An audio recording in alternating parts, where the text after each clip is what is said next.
मनुष्य और कुत्ता। कुत्ते का एक छोटा सा पिल्ला अपने माता पिता के साथ जंगल के पास रहता था। एक दिन उसके माता पिता खाना ढूंढने के लिए निकले। शाम होने लगी लेकिन वे वापस नहीं आए। पिल्ले को डर लगने लगा।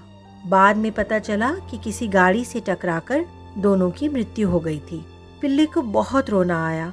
उसे मम्मी पापा की याद आ रही थी। रोता रोता वो जंगल की ओर चल पड़ा। तभी उसे एक हिरण मिला। हिरण को उस पर दया आ गई और वो पिल्ले को अपने साथ ले गया। रात हुई तो उसने पिल्ले को सोने के लिए जगह दी, लेकिन पिल्ले को नींद नहीं आ रही थी। हर छोटी सी आवाज पर वो बाहर निकलकर भौंकने लगता था। हिरण को इस बात पर गुस्सा आया। उसने कहा, अगर तुम ऐसे ही बार बार बाहर जाकर भौंकोगे तो शेर को हमारे बारे में पता चल जाएगा। वो आकर हम दोनों को मार देगा। पिल्ला चुप तो हो गया, लेकिन उसके मन में एक विचार आ रहा था। हिरण शेर से डरता है, इसीलिए मुझे शेर के ही पास रहना चाहिए। अगले दिन वो शेर के पास पहुंचा। उसने शेर को अपनी कहानी सुनाई। उसने शेर से प्रार्थना की कि वो उसे अपने साथ रहने दे। शेर को पिल्ले पर दया आ गई। वो राजी हो गया। रात को फिर वही हुआ। पिल्ला बार बार भौंकने लगता था। शेर को गुस्सा आ गया। वो जोर से दहाड़ कर बोला, अगर तुम इसी तरह भौंकोगे तो मनुष्य को हमारे बारे में पता चल जाएगा। वो चुपके से आकर हम दोनों को पकड़ लेगा।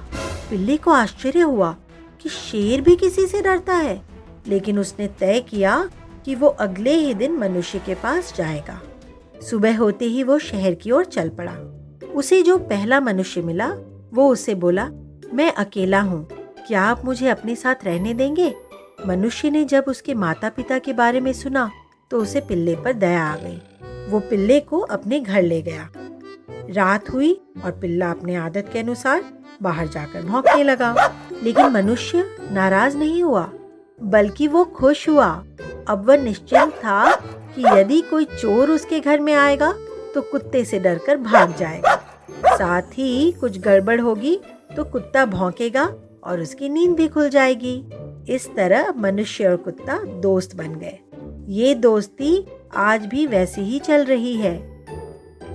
तो बच्चों, इस कहानी से हमें ये शिक्षा मिलती है कि हमें दोस्ती और आपसी समझ का ज्ञान होना बहुत जरूरी है। जहाँ ये दोनों चीजें होती हैं, वहाँ दुश्मन भी दोस्त बन सकते हैं।